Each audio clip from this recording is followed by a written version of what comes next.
Hello बच्चों, आज की क्लास में हम स्टार्ट करने वाले हैं बेसिक अकाउंटिंग टर्म का पार्ट नंबर 3। ऑलरेडी इस चैप्टर के ऊपर 2 पार्ट्स आपके लिए अपलोड कर चुका हूं। अगर आपने वो नहीं देखा तो भी देख लेना।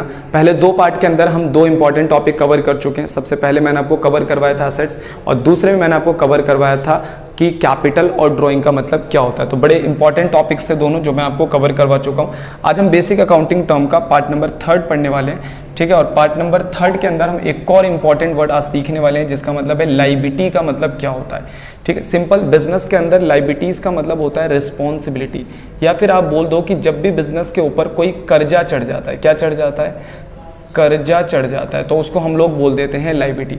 अब कर्जा चढ़ने के कई तरीके होते हैं। फॉर एग्जांपल कुछ एग्जांपल्स देकर आपको बताता हूँ।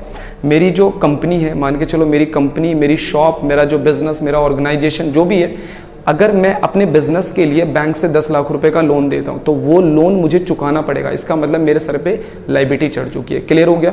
इसी तरीके से अगर मान के चलो मैंने किसी से उधार में सामान खरीद लिया, मेरी दुकान पर मैं कपड़े बेचने का काम कर रहा हूँ मैं अपने बिजनेस के अंदर, तो अगर वो कपड़ा मैं कहीं से उधार खरीद के लेकर आया तो मुझे वो पैसा चुकाना पड़ेगा।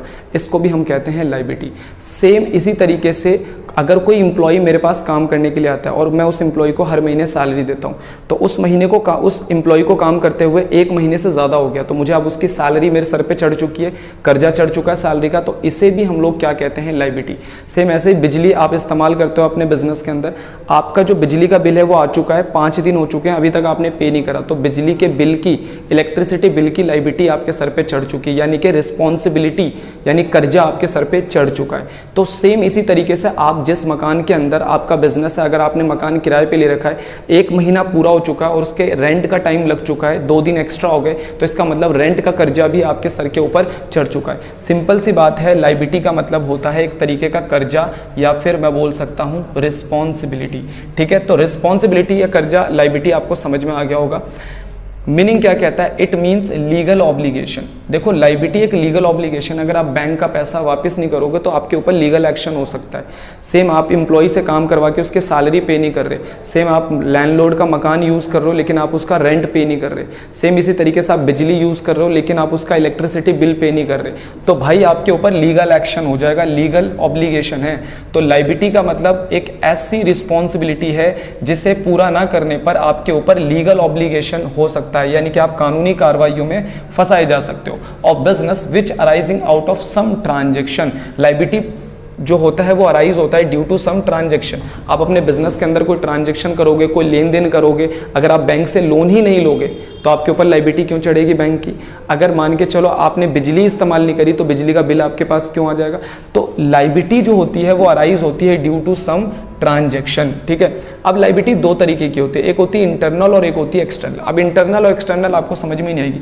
मान लो आपकी जो कंपनी है, आपकी जो फर्म ऑर्गेनाइजेशन है, उसका नाम है ABC लिमिटेड। क्या नाम है, ABC लिमिटेड। अब देखो ABC लिमिटेड पे 2 तरीके के कर्जे होंगे, 2 तरीके के कर्जे होते हैं। एक होता है बिजनेस के अंदर का कर्जा और एक होता है बिजनेस के बाहर का कर्जा। बिजनेस के अंदर का बंदा एक ही होता है, ओनर। अब मैं मान के चलता हूं कि ये जो कंपनी है ना, ये एक अलग बंदा है, एक सेपरेट बंदा है, मान के चलो।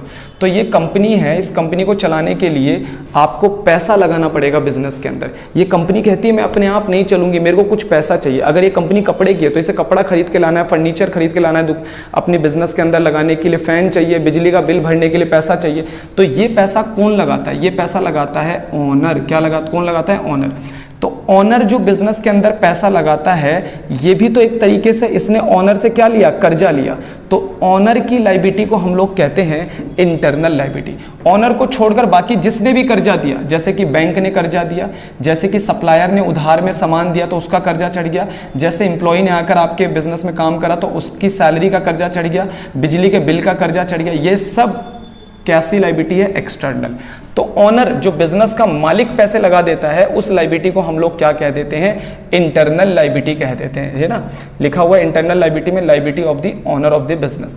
एक्सटर्नल लायबिलिटी का मतलब अदर देन ओनर, ओनर को छोड़कर बाकी सारी लायबिलिटी। क्रेडिटर, बैंक की लायबिलिटी, बैंक लोन ले लिया, बैंक ओवरड्राफ्ट ले लिया, सारी लायबिलिटी क्या है आपकी, एक्सटर्नल लायबिलिटी। अब आते हैं classification of liability. Classification of liability में 2 तरीके की लायबिलिटी बताई गई है, एक करंट लायबिलिटी, दूसरा नॉन करंट लायबिलिटी।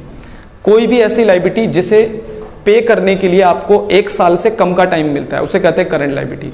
कोई भी ऐसी लायबिलिटी जिसे पे करने के लिए आपको 1 साल से ज्यादा का टाइम मिलता है, यानी सर पे चढ़ा हुआ ऐसा कर्जा जो 1 साल के अंदर अंदर चुकाना पड़ेगा। बिजली का बिल आपको पता है हर महीने भरा जाता है, ठीक है, तो बिजली का बिल भरने के लिए आपको 1 साल से ज्यादा का टाइम नहीं मिलेगा, तो एक करंट लायबिलिटी है। आपके पास जो एम्प्लॉय काम करता है उसको हर महीने सैलरी देते हो, वो 1 साल नहीं रुकेगा, तो वही आपका करंट लायबिलिटी है। आपके मकान का किराया हर महीने जाता है, तो ये आपका करंट लायबिलिटी है, क्योंकि वो 1 साल तक नहीं रुक सकता। सेम ऐसे बैंक से आपने 10 लाख का लोन ले लिया, ठीक है, 10 लाख का लोन लिया और इसे चुकाने के लिए आपको 5 साल का टाइम मिला है, तो ये आपका नॉन करंट लायबिलिटी है, क्योंकि इसे चुकाने के लिए 1 साल से ज्यादा का टाइम आपको मिल रहा है। तो करंट और नॉन करंट आई थिंक आपको क्लियर हो गया होगा। Current liability are those liability which are normally due and payable within 1 year, 1 साल के अंदर अंदर पे किया जाता है। क्रेडिटर, अब ये क्रेडिटर कौन होते हैं? जिनसे हम उधार में सामान खरीदते हैं ना, वो 1 साल तो रुक ही नहीं सकता, उसको 1 साल के अंदर अंदर पेमेंट करना होता है। बिल्स पेबल सेम है, यही होते हैं। शॉर्ट टर्म लोन, आपने 4 महीने 5 महीने 6 महीने के लिए किसी से लोन ले लिया, तो वो 1 साल के अंदर अंदर चुकाना पड़ेगा। और एक आपका हो गया नॉन करंट लायबिलिटी। तो नॉन करंट लायबिलिटी में क्या है? Non current liability are those liability which don't due immediately but become due after a year. कह रहे कि ऐसी लायबिलिटी जो आपको 1 साल के बाद पे करनी है, ठीक है। For example long term loan, ऐसा लोन जो आपने 10 साल 20 साल के लिए ले लिया, तो उसे पे करने के लिए आपको काफी टाइम मिल जाता है। एक होता है कंटीजेंट लायबिलिटी। यार जो कंटीजेंट लायबिलिटी होता है ना, liability are those liability which is payable on the occurrence of the some event और कंटीजेंसी। कोई ऐसी लायबिलिटी जो किसी इवेंट के ऊपर डिपेंड हो जाए, इवेंट के ऊपर, घटना के ऊपर। अब मैं इस एग्जाम्पल आपको ऐसे दे सकता हूँ कि यार मेरा जो सप्लायर है ना, जहाँ से मेरा कपड़ा आता है, मेरी कपड़े की शॉप है, मेरा जो कपड़ा आता है वो मेरा सप्लायर इतना बड़ा वाला है, वो क्या करता है कि भाई हमेशा मेरे को लेट सामान की डिलीवरी करता है। बाकी सबको टाइम पे भेजेगा, मेरे को हमेशा सामान की लेट डिलीवरी करता है। तो मैं ना तंग आ चुका हूँ, तो मैंने उससे बोला कि आज 5 बजे तक अगर तू मुझे सामान भेज देगा तो ही, मेरी शर्त लग गई, मान लो मेरी उससे शर्त लग गई। उसने बोला भैया आज मैं आपका सामान टाइम पे बिल्कुल भेज दूंगा। तो मेरी उससे शर्त लग गई है कि देख अगर 5 बजे से लेट तेरा सामान आया मेरे पास तो मैं तुझे 1 रुपये नहीं दूंगा, यानी कि मैं तेरे से कपड़े भी ले लूंगा और तुझे पैसे भी नहीं दूंगा, ठीक है। और दूसरा उसने बोला भैया हाँ अगर 5 बजे से पहले आ गया तो मेरे पैसे दे देना। अब ये बहुत तगड़ी शर्त लग गई, मान लो कागजों पे लिख दिया मैंने इस शर्त को। तो अब यहां पर क्या है कि अगर वो 5 बजे से पहले सामान लेकर आ जाएगा मेरे पास, तब तो मैं उसे पैसे दूंगा, तब मेरे ऊपर लायबिलिटी चढ़ेगी, तब मैं उसे पैसा दूंगा। लेकिन अगर वो 5 बजे के बाद लेकर आया तो मैं उसे पैसे नहीं दूंगा।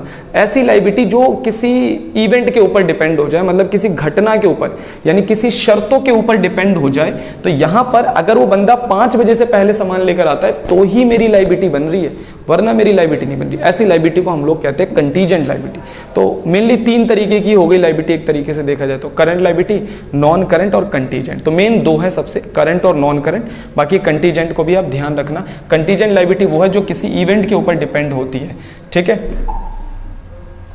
तो बच्चों आज की क्लास में इतना ही था, हमें लायबिलिटी पढ़ना था पूरा। तो लायबिलिटी में हमने समझा कि लायबिलिटी का मतलब क्या होता है, लायबिलिटी कितने टाइप की होती है, करंट, नॉन करंट और कंटीजेंट। तो आज की क्लास में इतना ही।